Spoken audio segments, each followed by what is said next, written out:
우리 함께 하나님의 말씀 보도록 하겠습니다. 하나님의 말씀은 신약 성경 고린도전서 1장 1절에서 3절입니다. 신약 성경 제가 가진 성경으로 263페이지 고린도전서 1장 1절에서 3절까지 저와 여러분이 한 절씩 교독하고 마지막 절은 같이 읽겠습니다. 같이 읽겠습니다. 제가 저부터 읽겠습니다. 하나님의 뜻을 따라 그리스도 예수의 사도로 부르심을 받은 바울과 형제 소스데네는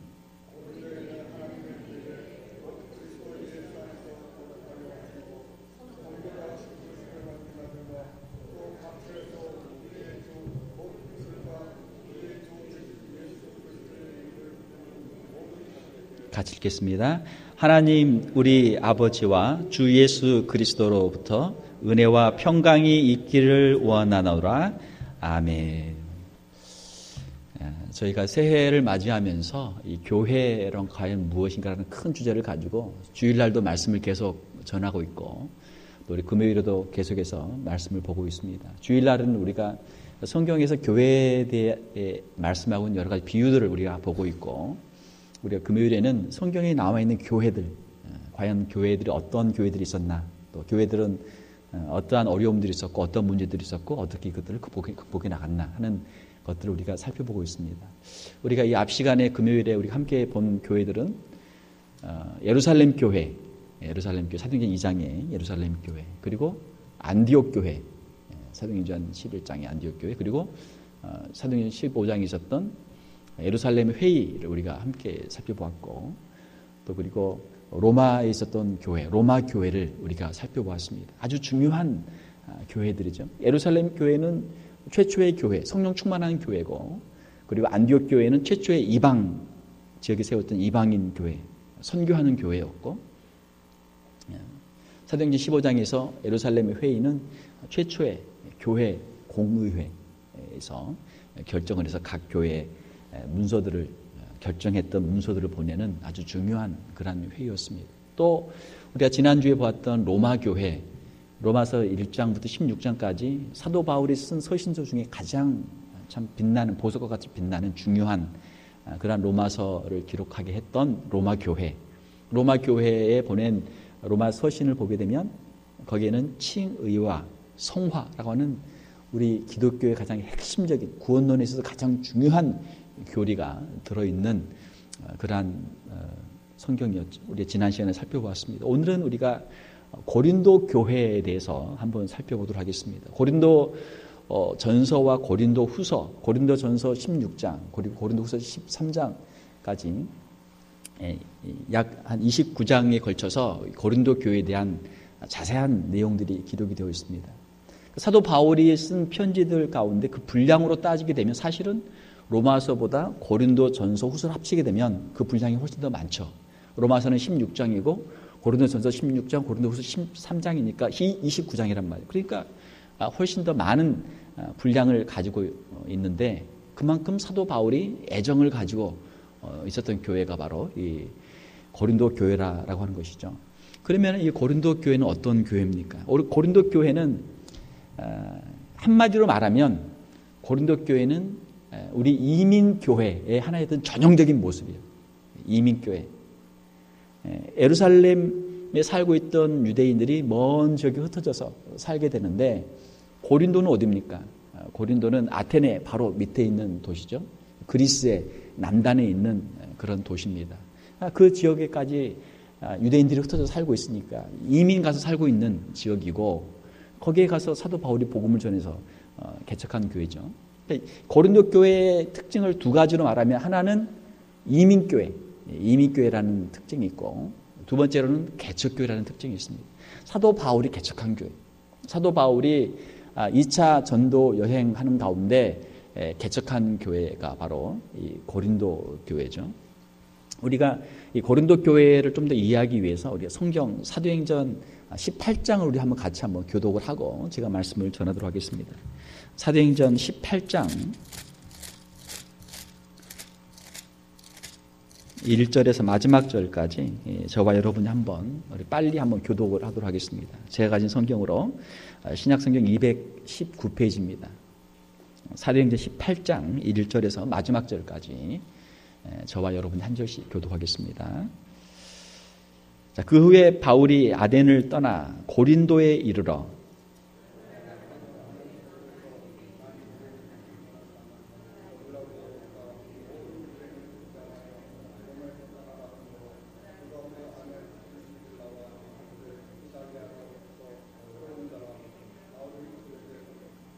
생업이 같으므로 함께 살며 일을 하니 그 생업은 천막을 만드는 것이더라.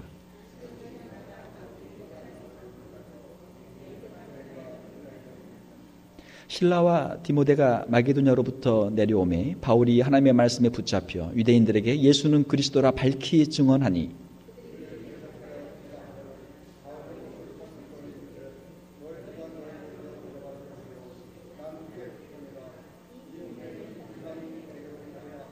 거기서 옮겨 하나님을 경외하는 디도 유스도라 하는 사람의 집에 들어가니 그 집은 회당 옆이라.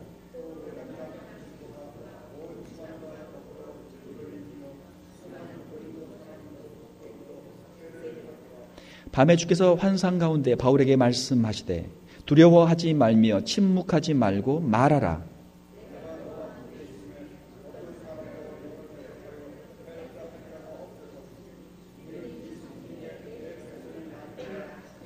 일 년 6개월을 머물며 그들 가운데서 하나님의 말씀을 가르치니라.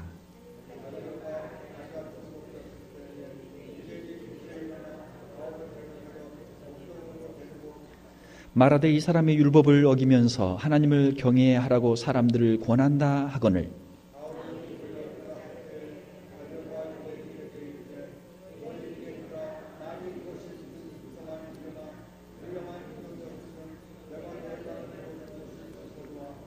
만일 문제가 언어와 명칭과 너희 법에 관한 것이면 너희가 스스로 처리하라. 나는 이러한 일에 재판장 되기를 원하지 아니하노라 하고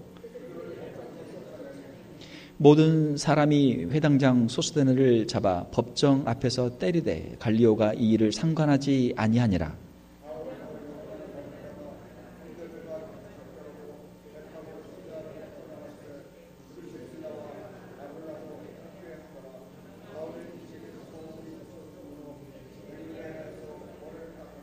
에베소에 와서 그들을 거기 머물게 하고 자기는 회당에 들어가서 유대인들과 변론하니 작별하여 이르되 만일 하나님의 뜻이면 너희에게 돌아오리라 하고 배를 타고 에베소를 떠나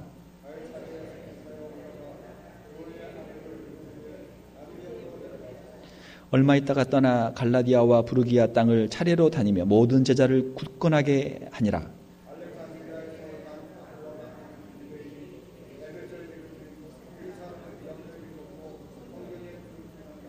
그가 일찍이 주의 도를 배워 열심으로 예수에 관한 것을 자세히 말하며 가르치나 요한의 세례만 알 따름이라.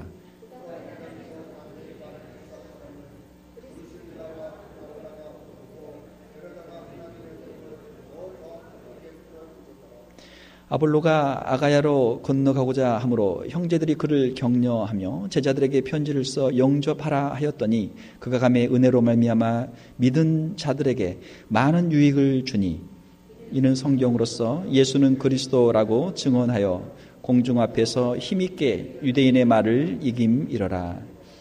아멘. 제가 사도행전 19장 1절만 더 읽겠습니다. 아볼로가 고린도에 있을 때 바울이 윗지방으로 다녀 에베소에 와서 어떤 제자들을 만나. 자, 오늘 이 고린도 교회에 대해서 우리가 살펴볼 때 사도행전 18장을 읽으면 어느 정도 고린도 교회에 대한 윤곽이 잡히게 되죠. 이 고린도는 이방 땅에 있는 도시고 사도 바울이 개척한 교회입니다. 사도행전 18장에 보게 되면 아덴에서 이제 고린도로 와서 고린도에서 전도하는 거예요. 고린도에서 전도하는데 어디 가서 전도합니까? 고린도에 있는 유대인의 회당에 가서 전도하는 거예요. 유대인의 회당에 갔더니 거기에 유대인들도 있고 헬라 사람들도 있어요. 이방인들도 있어요. 이 유대인의 회당에 있는 헬라 사람들은 이방 사람인데 유대교회에 개종한 사람들이에요. 그래서 대다수는 유대인이고 소수의 헬라에서 개종한 이방인 유대교 신자들이 있는 것이죠. 거기에서 복음을 전하는 거예요. 그래서 몇 사람이 예수님을 믿게 됐습니다. 고린도에 있는 유대 회당에 있던 몇 사람들이 예수님을 믿게 됐습니다. 자, 그런데 예수님을 믿는 사람도 있지만 예수님을 믿지 않고 핍박하는 사람들 있죠. 핍박하는 사람도 있어요. 그래서 그 회당에서 이제 사도 바울이 쫓겨나게 됩니다. 쫓겨나게 되는데 누가 그를 영접했어요? 누가 그를 영접했어요? 우리 읽었잖아요, 방금. 사도행전 18장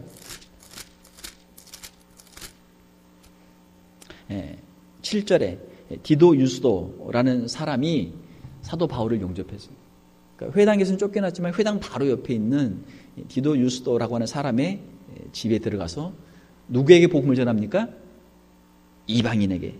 6절에 보게 되면 이제는 이방인에게로 가리라 하고 이방인들을 전도하기 시작하는 거예요. 디도 유스도는 원래는 로마 사람이고 이 사도 바울을 통해서 디도 유스도는 이제 원래 로마인이지만 유대교로 개종했다가 사도 바울을 통해서 예수님을 만나고 예수님을 믿고 크리스찬이 된 사람이죠. 회당에서 쫓겨나게 되니까 자기 집으로 영접했어요, 사도 바울을. 그래서 디도 유스도의 집에 있으면서 교회를 개척한 것이죠. 고린도 교회가 여기서 개척이 됐습니다. 그래서 거기에서 이제 많은 사람들을 전도를 하는데 얼마 동안 했냐면 11절에 보게 되면 1년 6개월 동안을 거기에 머물면서 전도를 했습니다. 사도 바울이 1차, 2차, 3차 그리고 로마까지 이제 여행하면서 선교를 하게 되는데 2차 전도 여행의 기간이 3년입니다. 3년인데 3년에 그 여러 도시를 다니는데 그 3년 기간의 딱 절반을 1년 6개월을 고린도에서 전도하고 고린도에서 목회했어요. 왜 그랬습니까? 주님이 말씀하기를 10절에 이 성중에 내 백성이 많음이라 주님이 말씀하시니까 주님이 물론 고린도가 큰 도시였고 이 고린도에서 주님께서 나에게 많은 영혼들을 붙여주시는구나 하는 그 확신이 있었습니다. 그래서 거기에서 1년 6개월 동안 아주 열심히 사도 바울의 입장에서는 짧게 전도하고 여러 지역에 가서 복음을 전해야 되는데 고린도에서는 너무나 할 일이 많고 구원받는 사람들이 많기 때문에 여기서 오랫동안 머물면서 1년 6개월의 긴 시간을 머물면서 복음을 전한 거예요. 그렇게 해서 많은 사람들이 8절에 보게 되면은 수많은 고린도 사람들도 믿어 세례를 받더라. 복음의 많은 역사들이 일어난 곳이 바로 이 고린도 교회입니다. 사도 바울이 직접 개척했고 거기에서 많은 열매들을 거둔 곳이 고린도 교회죠. 그런데 사도 바울이 1년 6개월의 전도와 목회를 한 다음에 이제 또 다른 곳에도 또 가야 되니까 그걸 떠난단 말이에요. 그래서 떠나서 18절에 보게 되면은 이제 브리스길라와 아굴라와 함께 같이 갱그리아를 통해서 에베소로 또 이제 떠나게 되는 것이죠. 자, 에베소에 가서 이제 복음을 전하는데 거기서 어떤 사람 하나를 만났습니다. 누구를 만났습니까? 알렉산드리아 출신의 유대인인 아볼로라는 사람을 만났습니다. 아볼로라는 사람은 아주 성경에 능통한 사람이고 이 언변이 좋은 사람이에요. 말이 굉장히 좋은 사람, 말을 잘하는 사람이에요. 그런데 이 사람이 요한의 세례만 알고 예수님에 대해서 자세히 모른단 말이에요. 그러니까 26절에 보게 되면 브리스길라와 아굴라가 이 아볼로를 데리고 와서 예수님에 대해서 더 자세히 가르쳐 줬어요. 그래서 이 아볼로가 이제 아주 신실한 그런 그리스도인이 되었던 것이죠. 27절에 보게 되면 아볼로가 마음에 열정이 생겨서 에베소에서 어디로 가려고 그래요? 아가야로 가고 싶어요. 아가야는 이제 지역 이름인데 그리스의 그 북부 지방을 마케도냐라고 하고 밑에 지방을 아가야라고 그래요. 그러니까 아덴이나 또 고린도나 이런 데는 이제 아가야 지방에 있는 도시들이죠. 그러니까 아덴이나 고린도 지역에 가서 거기에서 사역을 하기를 원한 거예요, 아볼로가. 자, 그래서 어떻게 했습니까? 그래서 27절에 보게 되면 사도 바울이 그를 격려하고 제자들에게 아테네나 또 고린도에 있는 성도들에게 추천서를 써줬어요. 편지를 써줘서 이 아볼로를 거기에 보냈습니다. 그랬더니 아볼로가 가서 거기에 있는 성도들에게 은혜를 많이 끼치고, 왜? 말을 잘하니까 많은 은혜를 끼쳤어요. 그리고 28절에 보게 되면 많은 사람들 앞에서, 공중 앞에서 힘있게 유대인들을 이기면서 예수를 그리스도로 복음을 증거했습니다. 그 사역을 아가야에서, 아덴과 또 고린도 지역에서 했던 것이죠. 19절에 보게 되면 아볼로가 고린도에 있을 때, 아볼로가 아가야 지역에 있는 고린도에 가서 아주 복음을 열심히 전했습니다. 사도 바울은 에베소에 있을 때 이야기죠. 자, 이런 고린도 교회의 배경, 사도 바울이 고린도에서 교회를 개척하고 목회를 잘하다가 떠나고 이제는 이 아볼로가 와서 후임으로 와서 열심히 또 거기서 목회를 한 것이죠. 자, 이런 상황 속에 고린도 교회가 있었습니다. 이 고린도 그 도시의 배경을 보게 되면 고린도는 로마와 그리스, 이집트와 수리아, 팔레스틴에 있는 요충지였어요. 그 당시 아주 큰 항구 도시였고 상업이 아주 발달한 도시였습니다.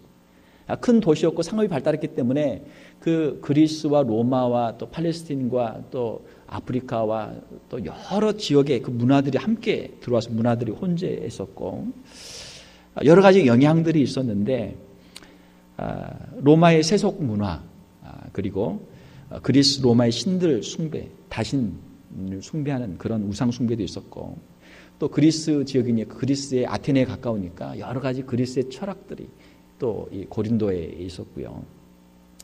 이 고린도는 아주 상업적으로 발달한 부유한 큰 도시였기 때문에 부의 축적으로 말미암아 사람들이 호화스러운 생활을 했고 아주 사치스러운 생활을 했습니다. 그리고 또 어떤 사람들은, 많은 사람들은 방탕하는, 술에 취하고 방탕하는 생활을 했었죠. 이 고린도 도시에는 이 부도덕이 아주 만연했단 말이에요. 고린도에는 아프로디테 신전이 있었는데 이 신전에는 1000명이 넘는 여자 사제들이 있었고, 그 당시에는 이제 제사를 지내는 가운데 하나의 제사의 의식 가운데 이 여자 사제들과 성적인 관계를 맺는 그런 것이 있었어요. 하나의 매춘 행위로 이런 것들이 제사의 그 내용 안에 있었어요. 그래서 이 고린도는 로마에 있는 여러 도시들 가운데 가장 성적으로 타락하고 문란한 도시 중에 하나였습니다. 그래서 그 당시 말 가운데 고린도 사람이 된다라고 하는 것은 성적으로 부도덕한 사람이 된다라는 그런 의미로 사용이 되었고, 고린도의 아가씨라고 하는 의미는 매춘부를 지칭할 때 그렇게 표현을 했었습니다. 그러니까 이 고린도는 상업적으로는 굉장히 부유한 그런 도시였지만 성적으로는 아주 타락한 그런 도시였습니다.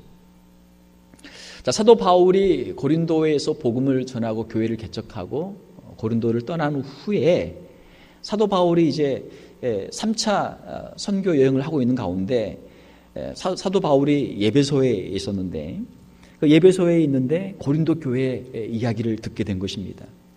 이때는 이제 사도 바울이 고린도 교회를 떠난 지 벌써 한 4, 5년 되는 그런 시점이죠. 그 예배소에서 들어보니까 고린도 교회에 아주 많은 문제들이 있다. 이 이야기를 듣게 됐어요. 자, 고린도 전서에 보게 되면 여러 가지 문제들이 많이 있습니다. 고린도 전서 1장에 보게 되면은 교회 안에 있는 분열의 문제. 나는 누구에게. 사도 바울이 교회를 개척했으니까 나는 바울파다. 또 바울은 개척하고 떠났는데 바울은 글은 잘 쓰는데 말하는 거 보니까 말은 별로 시원치 않단 말이에요. 고린도 후서에도 보게 되면 사도 바울이 스스로 자기를 말은 별로 힘이 없었다 그렇게 표현하고 있죠. 그런데 아볼로라는 사람이 와서 이 말하는 거 보니까 말을 너무 잘해요.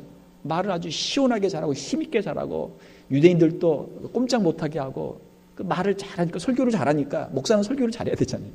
아볼로의 파들이 많이 생긴, 아볼로 팬들이 많이 생긴 거예요. 또 어떤 사람들은 이제 사도 베드로가 직접 와서 목회를 하지는 않았지만 그래도 예수님의 12제자 가운데 사도 베드로가 최고고 제일 수제자니까 또 아름아름 해가지고 우리는 베드로파다. 우리는 게바, 베드로 이름이죠. 우리는 게바파다. 이 고린도 교회 안에 여러 분파들이 생기게 됐어요. 또 사도 바울도 직접 본 적이 없고 아볼로도 직접 본 적이 없고 사도 베드로도 직접 본 적이 없는 사람들은 누구를 어떻게 기댈 언덕이 없으니까 우리는 그리스도파다 해가지고 서로 이게 네 개의 분파가 생겨가지고 서로 갈등이 생기는 거예요. 이 당시는 이제 고린도 교회가 개척되고 약 한 5년 정도 되었던 그런 시기입니다. 이제 그러니까 고린도 교회에서 신앙생활을 5년 했다라고 하는 것은 유대인들이 예수님을 믿고 또 이방 사람들이 예수님을 믿고 돌아와서 신앙생활한 지 이제 채 5년이 되지 않는 그런 사람들이 모여있는 교회가 고린도 교회예요.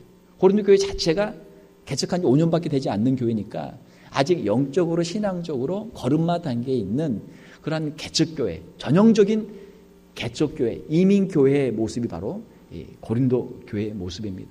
이 고린도 교회가 가지고 있는 수많은 문제들이 있어요.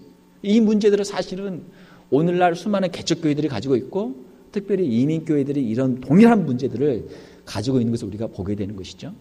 그런 문제를 가지고 있는 고린도 교회를 향해서 사도 바울은 정말 애정을 가지고 고린도 교회의 그 문제들을 가지고 어떻게 이 문제를 해결할 수 있을 것인가 하는 정성 어린 권면의 글을 보내게 되는데 이것이 고린도전서와 고린도후서입니다.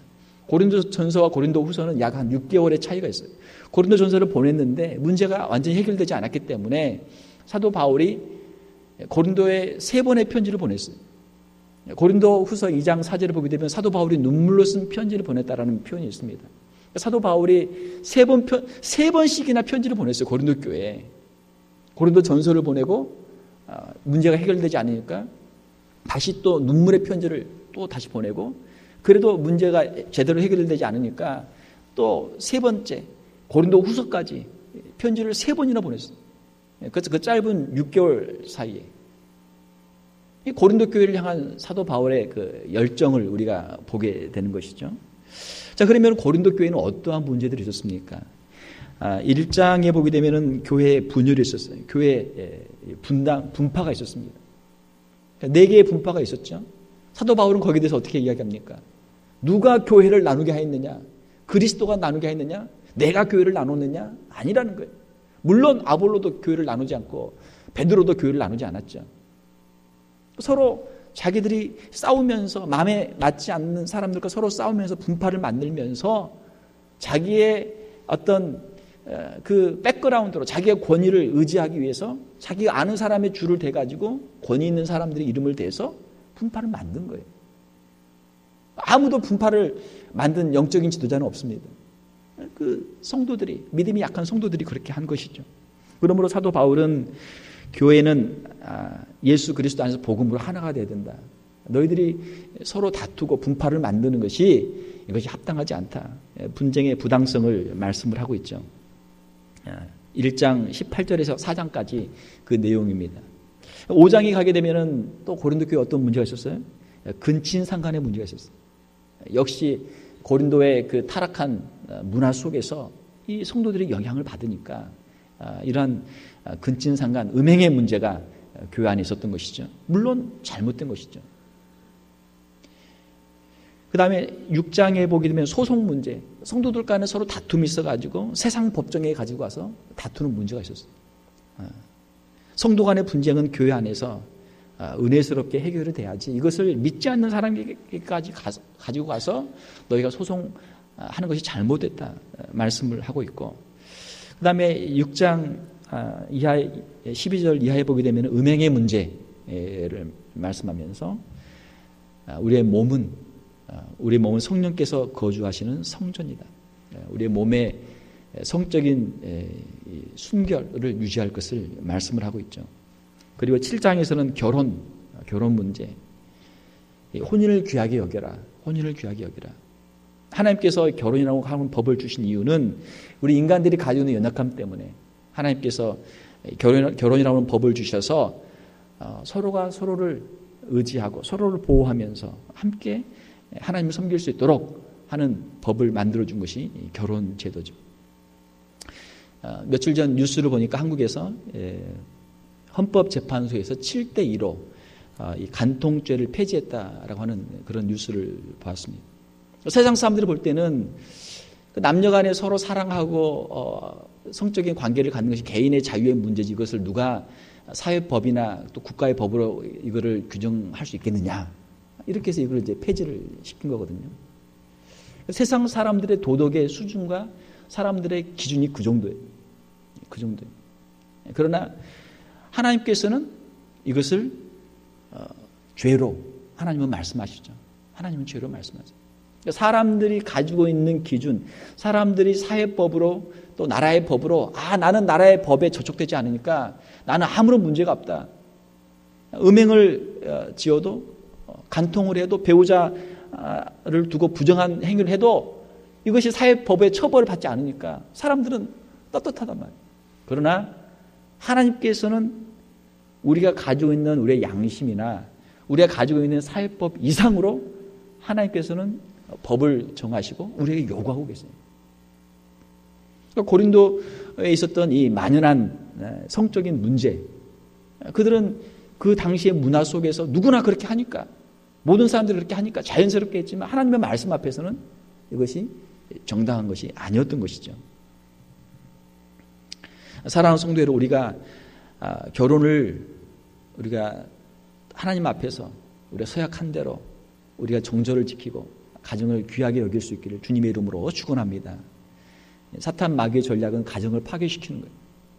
가정을 파괴시키는 것이 사탄 마귀의 전략입니다. 가정이 파괴되면 자녀들이 고통을 당하고 또 그 고통당하는 영혼들이 참 신앙생활을 하기 얼마나 어려워요. 얼마나 힘들어요. 우리가 연약한 가운데서도 주님을 의지하고 믿음으로 승리를 해야 되겠지만 또 주님이 우리에게 주신 축복을 우리가 간직할 수 있는 그런 지혜로운 사람들이 되어야 될 줄로 믿습니다. 8장에서 11장까지 보게 되면 우상의 제물을 먹는 문제.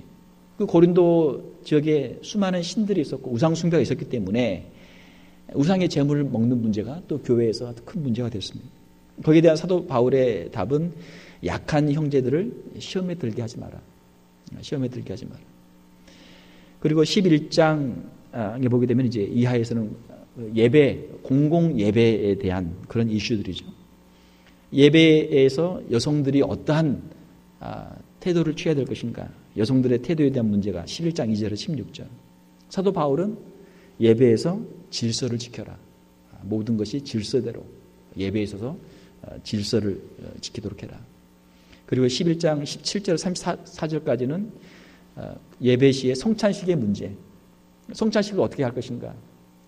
어떤 사람은 빨리 와서 빨리 먹고 많이 먹고 취하고 또 어떤 사람은 늦게 와서 먹을 것이 없고 늦게 오는 다른 사람들을 기다려줘라. 다른 형제들을 기다려줘라. 사도 바울의 기본적인 입장은 연약한 사람들을 돌아보라는 거예요. 우상의 제물도 마찬가지고 성찬식도 마찬가지죠. 믿음이 더 연약한 자들을 너희가 담당하고 물론 고린도 교회 있는 성도들이 다 신앙의 초보에 있는 연약한 사람들이지만 그래도 조금이라도 더 신앙이 깊고 조금이라도 더 성숙한 사람이 조금 더 연약한 사람들을 받아주고 참아주고 그 사람들을 받아주라라고 하는 것이 사도 바울의 권면이죠. 그리고 12장에서 14장까지는 고린도 교회 안에 있었던 은사의 문제. 은사는 좋은 것이지만 은사를 가지고 서로 다투니까 거기에 문제가 생기는 것이죠. 은사는 다양하지만 예수 그리스도 안에서 너희는 하나이니까 교회의 덕을 세우기 위해서 하나님이 주신 각종 은사를, 성령의 은사들을 가지고 교회의 덕을 세우는 데 힘을 써라. 거기에 이제 유명한 사랑장이 있죠. 고린도전서 13장. 사실 고린도전서 13장은 고린도 전서 1장에서 16장까지 전체에 있는 내용의 가장 핵심 내용으로 볼 수도 있어요. 왜? 고린도 교회에 있는 이 수많은 문제들이 어떻게 해결될 것인가? 그 모든 문제들은 바로 이 사랑이라고 하는 것을 통해서 해결될 수 있다라는 거예요. 그리고 15장에 이제 부활 문제, 부활은 반드시 있다. 그리고 16장 이하에서는 예루살렘 교회를 위한 구제 헌금, 연보의 문제. 사도 바울은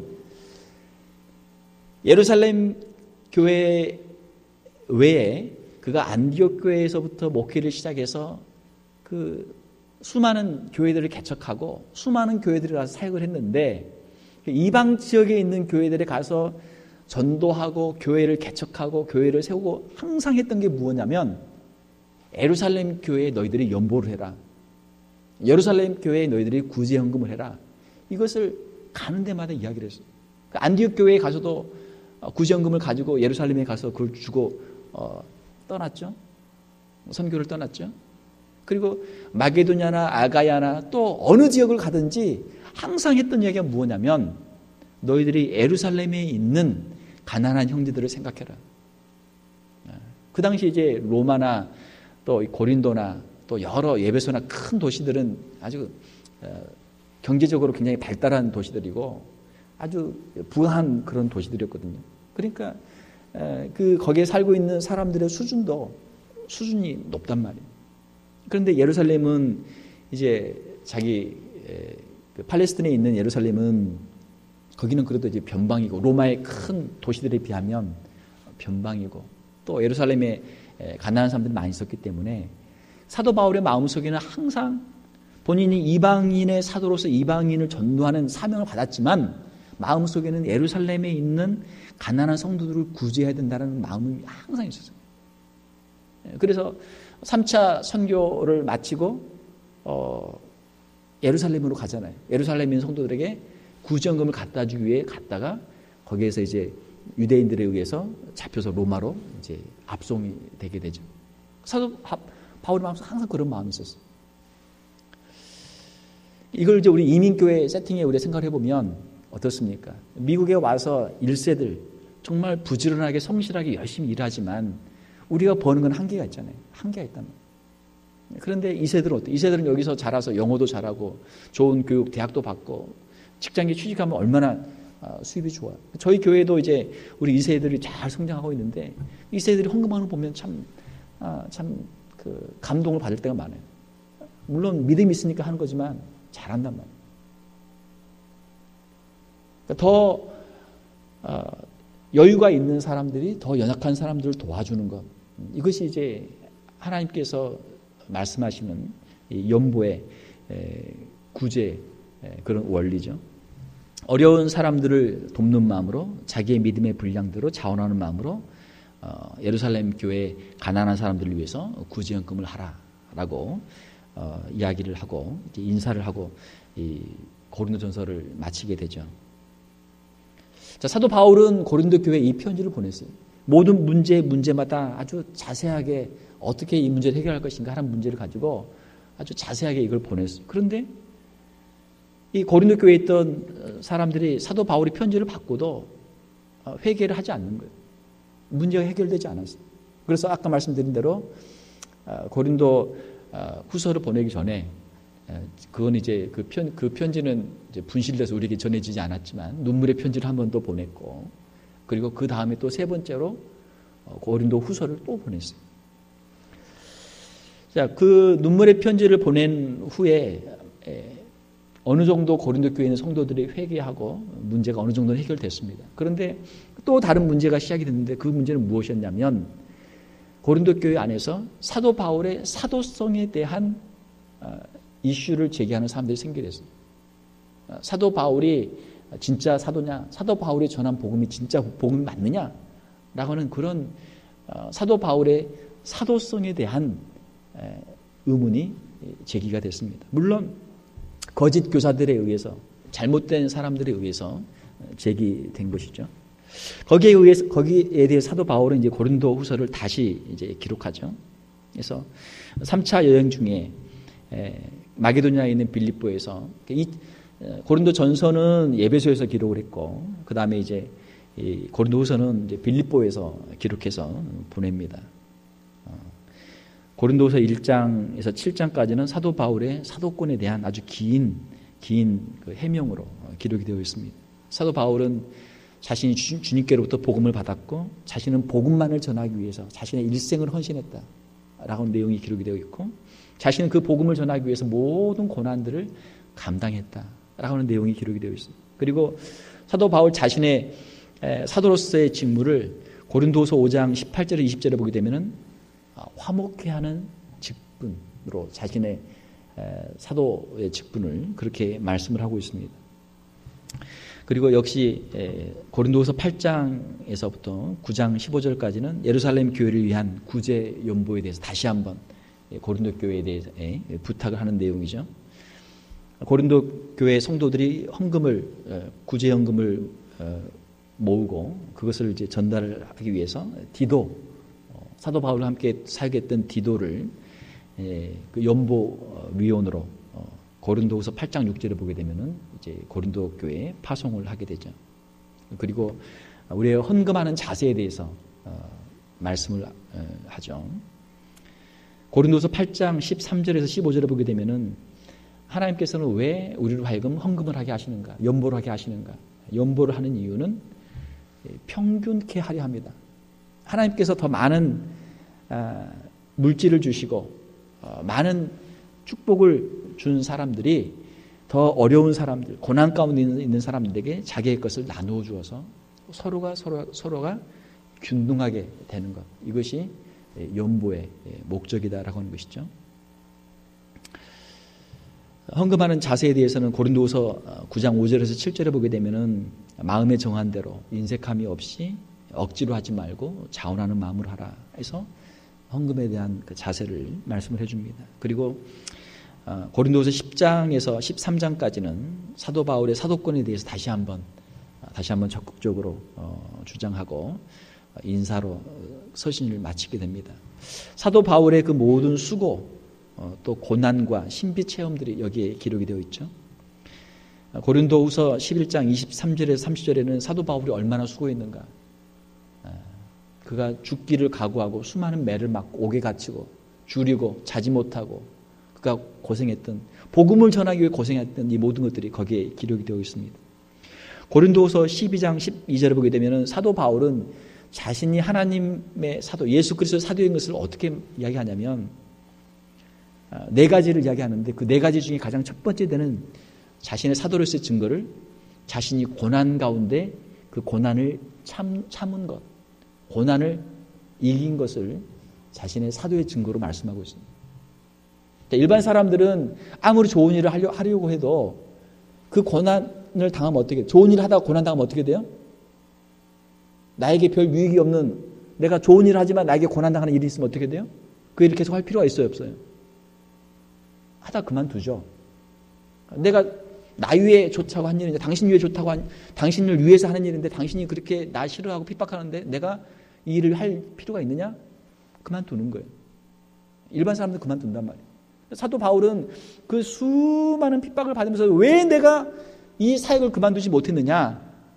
그 이유는 바로 내가 주님께로부터 이 명령을 받았고 내가 사도의 직분을 받았기 때문에 이 모든 핍박 가운데서 내가 이걸 그만둘 수 없었고 내가 그럼에도 불구하고 그 모든 핍박을 당하면서도 내가 이 사역을 감당했던 것이다. 이것이 바로 내가 예수님의 복음을 받은 사도인 증거다라고 사도 바울의 여러 가지 표적이나 기사나 능력, 그것보다도 먼저 자신이 복음을 위해서 고난을 당하며 참았던 것을 자신의 사도의 증거로 말씀하고 있습니다.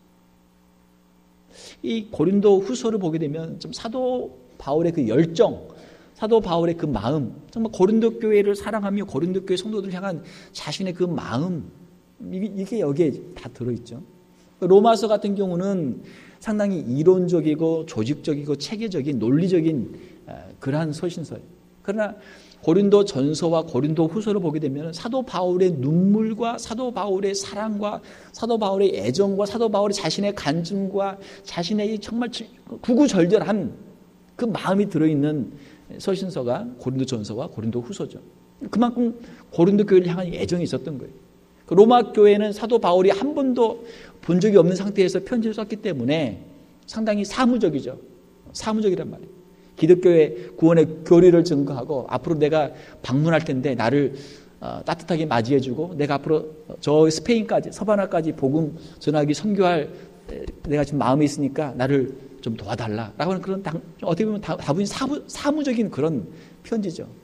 그런데 고린도 전서와 고린도 후서를 보게 되면은 사도 바울이 1년 반 동안 정말 피땀 흘려 자기가 직접 전도하고 매를 맞으며 전도하고 눈물로 그들을 위해 기도하고 살겠던 그 애정이 있기 때문에 고린도전서와 고린도후서를 읽게 되면은 정말 사도 바울의 그 인간적인, 사도 바울의 그 간절한 마음들이 여기에 다 기록이 되어 있어요. 자신의 또 신비 체험을 통해서 3층천에 올라갔던 이야기, 그 낙원에 갔던 이야기까지 이야기하면서 자기가 주님께로부터 특별한 사명과 또 체험을 받았던 것들을 여기에 기록하면서 자신의 사도성을 변호를 하고 있는 것이죠. 자, 이렇게 해서 사도 바울이 고린도전서, 고린도후서를 고린도 교회에 보내게 되었던 것입니다. 자, 우리가 이 사도행전 18장과 고린도전서, 고린도후서를 통해서 이 고린도 교회에 대해서 생각할 때, 그리고 또 우리가 우리 자신들을 위해서 한번 생각해 볼 때 우리에게 어떤 교훈들을 우리가 얻을 수 있습니까? 첫 번째로는 교회는 아직 온전한 성화를 이루지 못했다는 거예요. 이제 개척한 지 5년 돼서, 이제 예수 믿은 지 5년 된 성도들이 우리가 50년을 믿어도, 우리가 평생을 믿어도 우리가 주님처럼 닮기를 원하지만 완전한 성화를 이 땅에서 이루지 못하는데, 이제 5년 예수님 믿고 이제 5년 된 교회가 얼마나 참 성숙해 있겠어요? 그렇지만 않단 말이에요. 고린도 교회의 모습 보게 되면 거기에는 수많은 문제들이 있었고, 아직 온전한 성화를 이루지 못한 성도들의 모습, 그리고 성도들의 공동체인 아직 온전한 성화를 이루지 못한 성화의 과정에 있는 교회의 모습을 우리가 보게 되는 것이죠. 이것이 바로 개척교회로서 또 이민교회로서 고린도 교회가 가지고 있는 모습입니다. 이러한 모습을 사실은 우리도 가지고 있어요. 우리도 많이 가지고 있어요. 우리 특별히 이민교회들이 많이 가지고 있어요. 이러한 우리의 연약한 모습을 보면서 우리는 아직 성화의 과정에 있는 성도들이다. 성화의 과정에 있는 교회다. 이것을 우리가 깨달아야 될 줄 믿습니다. 그러니까 서로가 다 부족한 거예요. 서로가. 다른 사람의 허물을 우리가 이야기하고 다른 사람의 잘못을 우리가 정죄하기보다는 서로의 허물을 덮어주고 우리 자신의 연약함을 내어놓고 서로를 위해서 기도하며 서로를 협력할 수 있는 마음, 이러한 마음이 고린도 교회에 필요했던 것이죠. 또 역시 우리에게도 필요한 줄로 믿습니다.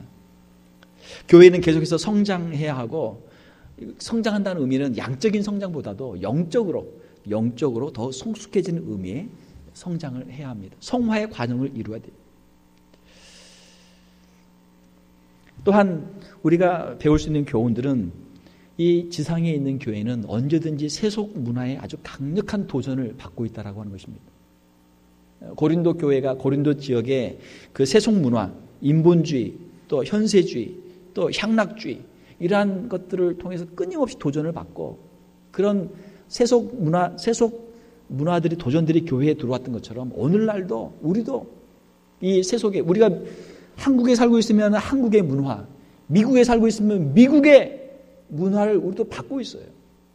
미국도 물론 좋은 문화가 많지만 미국에서도 성경적이지 못한 잘못된 문화들이 많이 있단 말이에요.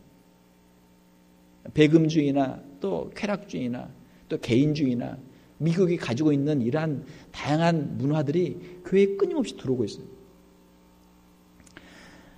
우리는 이러한 세속의 문화에 맞서서 우리는 참된 복음의 순수성을 회복하고 신앙의 순결을 유지하면서 이 지역사회에서 빛과 소금의 역할을 감당하는 교회가 되어야 될 줄 믿습니다. 지금 엄청난 이 세속의 문화들이 교회에 들어오고 있어요.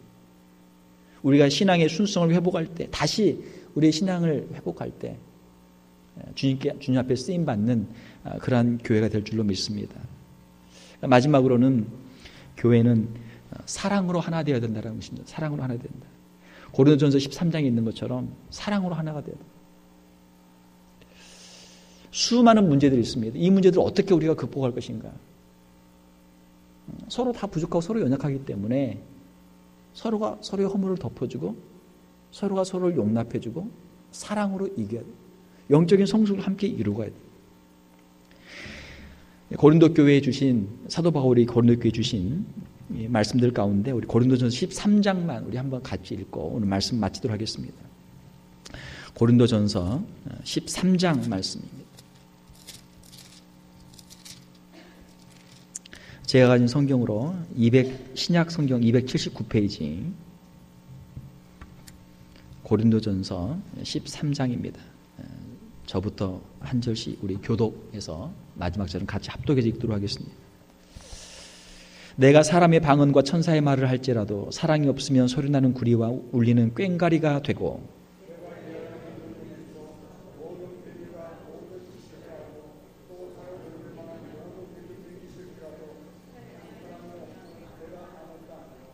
내가 내게 있는 모든 것으로 구제하고 또 내 몸을 불사르게 내줄지라도 사랑이 없으면 내게 아무 유익이 없느니라.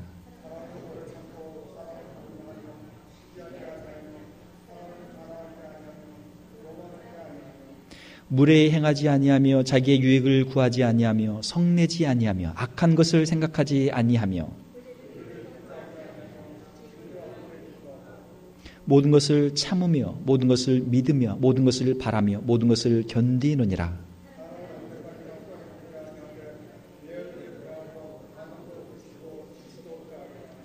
우리는 부분적으로 알고 부분적으로 애언하니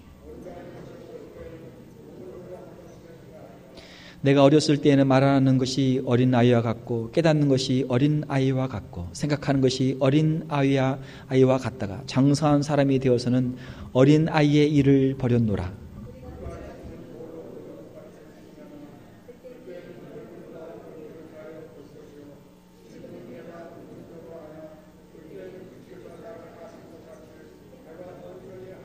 같이 읽겠습니다. 그런즉 믿음, 소망, 사랑 이 세 가지는 항상 있을 것인데 그 중에 제일은 사랑이라.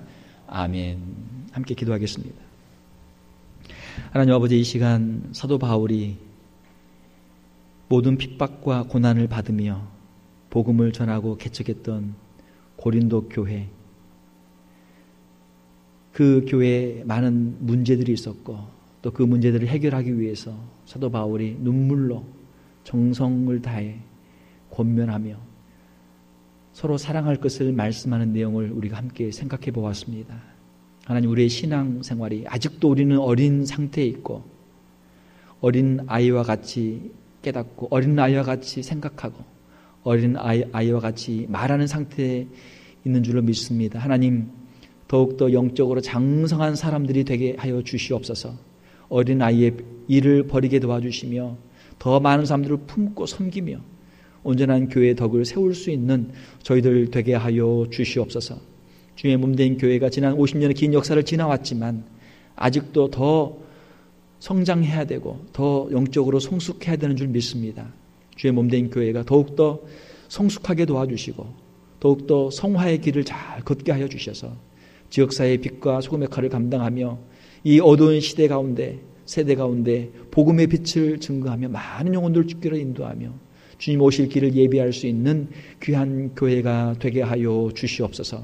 주의 몸된 교회가 주님의 말씀이 바로 전파되는 교회, 사랑으로 충만한 교회, 은혜가 풍성한 교회, 주님의 크신 권능의 역사를 이루어드릴 수 있는 귀한 교회가 되게 하여 주시옵소서. 사랑하는 귀한 성도들 심령마다 하나님의 말씀으로 함께하여 주시고 주님의 은혜로 함께하여 주시고 저희들의 주님 앞에 드리는 간절한 기도의 소원들이 응답되며 하나님의 큰 복을 누리는 귀한 가정들 다 되게 하여 주시옵소서. 거룩하신 우리 주 예수님 이름으로 기도하옵나이다. 아멘.